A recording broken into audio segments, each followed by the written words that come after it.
Hello everybody, welcome back. Thank you guys for joining for the last segment. I'm really excited to go over this because I love talking about CrossFit. So we just got done talking about the Horvath / Marrakech Diamond League meet. We're now going to be talking about a recap of the CrossFit Games Semifinals Week 1, Asia and Europe Semifinals, of course, because that is the only ones that have taken place so far and the results are finalized for that. So we're just going to get straight into it. The 2023 Fittest Woman on Earth, Laura Horvath, proved she's still at the top of her game against a stacked field at the 2024 CrossFit Games Europe Semifinal and in France. Wow, I just stuttered completely. I'm so sorry.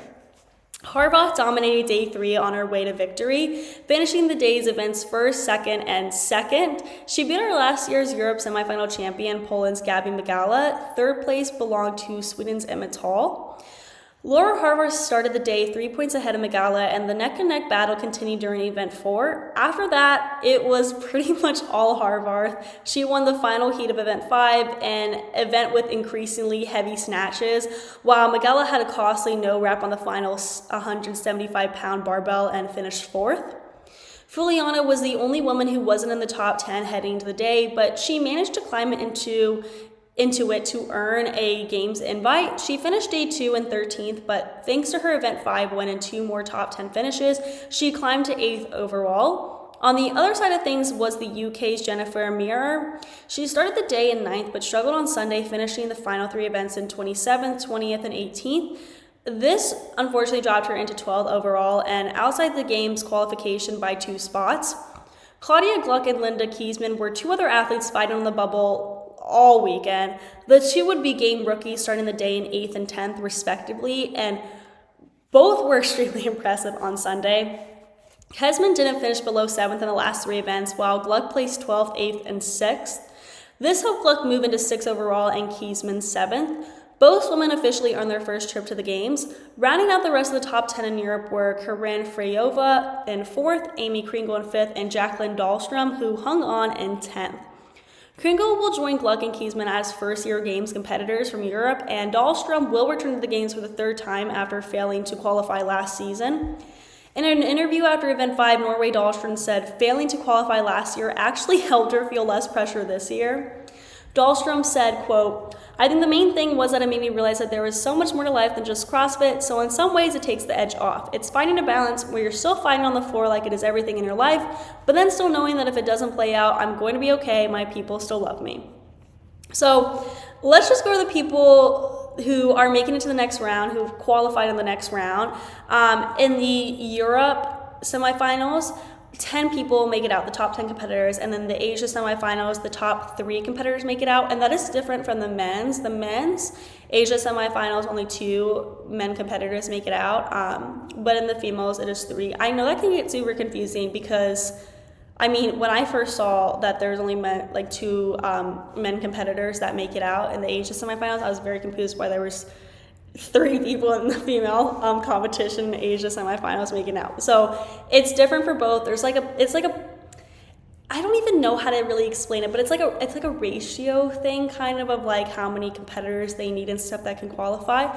But anyway, we're just gonna get started into this. So in first place was Laura Horvath, like I just talked about. But here are her specific stats.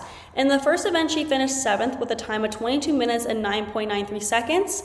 And the second event, she finished 1st with a time of 11 minutes and 24.19 seconds. For the third event, she placed 3rd with a time of 11 minutes and 22.12 seconds. For the 4th event, Horvath finished in 2nd with a time of 5 minutes and 6.04 seconds. And lastly, in the 6th event, she finished 2nd with a time of 3 minutes and 4.38 seconds. I already pretty much talked about Gabriela Migala, and she placed 2nd overall. In event 1, she finished 1st with a time of 21 minutes and 11 seconds. For the second event, she finished 2nd with a time of 11 minutes and 31.51 seconds. And the third event, she finished 7th with a time of 11 minutes and 51.62 seconds. In event 4, she finished 2nd with a time of 8 minutes and 35.29 seconds. For the fifth event, she placed fourth with a time of 5 minutes and 27.31 seconds. Lastly, in the sixth event, she finished 10th with a time of 3 minutes and 41.78 seconds. And third was Emma Tall, like I mentioned previously. She placed third in the first event with a time of 21 minutes and 32.50 seconds.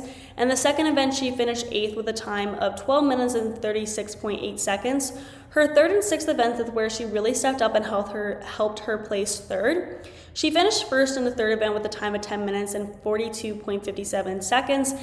And in the sixth event, she placed first with a time of 2 minutes and 48.08 seconds. For the fifth event, though, she placed 11th with a time of 6 minutes and 48.63 seconds. So just to say, the reason that I went through all the times of the first, second, and third place competitors is because I wanted to highlight how close the competition gets. It always feels like the top three in CrossFit are always so close in time, like they're just finishing one after another. And I mean, that's pretty much how it felt during this competition especially. Now moving on to fourth place, Karen Freyova placed fourth. In event 1, she finished 10th. In event 2, she finished 13th. In event 3, she finished 2nd. In event 4, she finished 5th. In event 5th, she finished 5th. And in event 6, she finished in 3rd place. Her event 3 and 6 performance was really how she made her way to 4th place. Her finishes were very good overall, but if she did a bit better in event 1 and 2, she definitely would have had more of a chance to finish in the top 3. Next, in 5th place was Amy Kringle. In the first event, she finished 2nd. In event 2, she finished 4th. In event 3, she finished 5th. In event 4, she finished 6th. In event 5, she finished 13th. And in event 6, she finished 11th. Her event 1 was really significant for her, and it helped her a lot in her final score and placing. In 6th place was Claudia Gluck. She finished 23rd in the first event, 3rd in the second event, 6th in the third event, 12th in the fourth event, 8th in the fifth event, and 5th in the sixth event. The first event is where her score got dragged down the most, as you can see, being a 23rd compared to her other places. And then we have 7th place was Linda Keesman. She finished 16th in the event 1, 12th in the event 2, 10th in event 3, 7th in event 4 and 5th event, and 6th in the 6th event. Events 4, 5, and 6 went really well for her, which is what helped her score tremendously.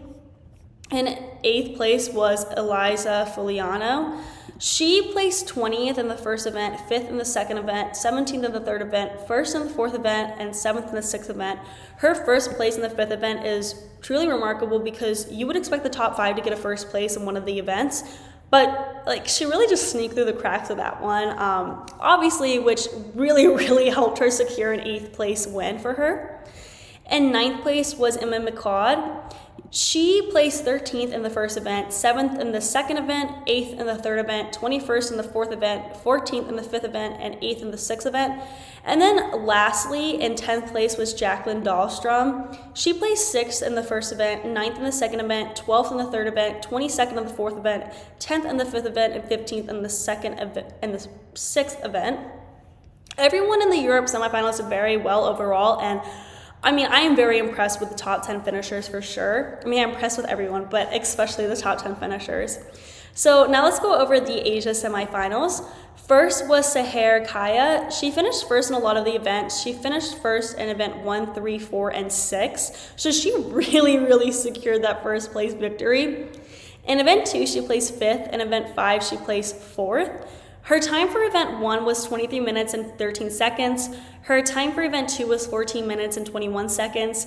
Event 3 was 12 minutes and 18.9 seconds. Event 4 was 9 minutes and 8 seconds. Event 5 was 8 minutes and 9.9 seconds. And event 6 was 3 minutes and 42.17 seconds. And then in second place in the Asia semifinals was Seungyeon Choi. She placed 3rd in the first event with a time of 23 minutes and 57 seconds. In the second event, she finished first with a time of 11 minutes and 45 seconds. In the third event, she finished second with a time of 12 minutes and 39 seconds. She placed second in event 4 as well with a time of 9 minutes and 26 seconds. In the fifth event, she finished first with a time of 6 minutes and 2 seconds. And lastly, in event 6, she placed 8th with a time of 5 minutes and 5 seconds. Lastly, in third place was Dawon Jung. She finished fourth in event 1 with a time of 24 minutes and 41.8 seconds. In the second event, she finished second with a time of 12 minutes and 59 seconds. In the third event, she finished 17th with a time of 15 minutes and 41 seconds. She finished fourth in the fourth event with a time of 9 minutes and 50 seconds.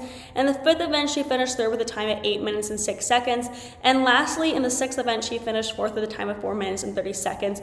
Obviously, just looking at this, her 17th spot in event 3 was really where she got her down. She would have been more fierce competition for second and first place.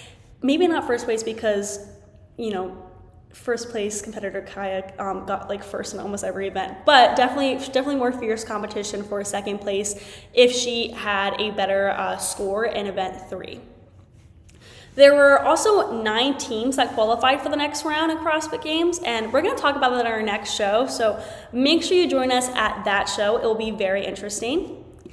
That concludes our show for today. Thank you guys for tuning into the GSMC Hoops and Heels Women's Sports Podcast presented by the GSMC Sports Network. Your support means a lot to us, so please remember to subscribe to the show and leave a positive review. It really does make a difference.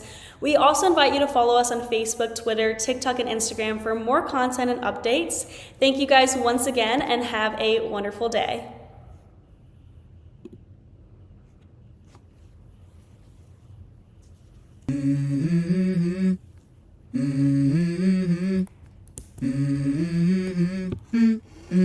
Let's go. I wake up to a little bit of drool on my pillow, feel like it's gonna be a bad day. Yeah, I'm tired of shit, and the coffee ain't hit yet, damn, ain't that great. I don't wanna go to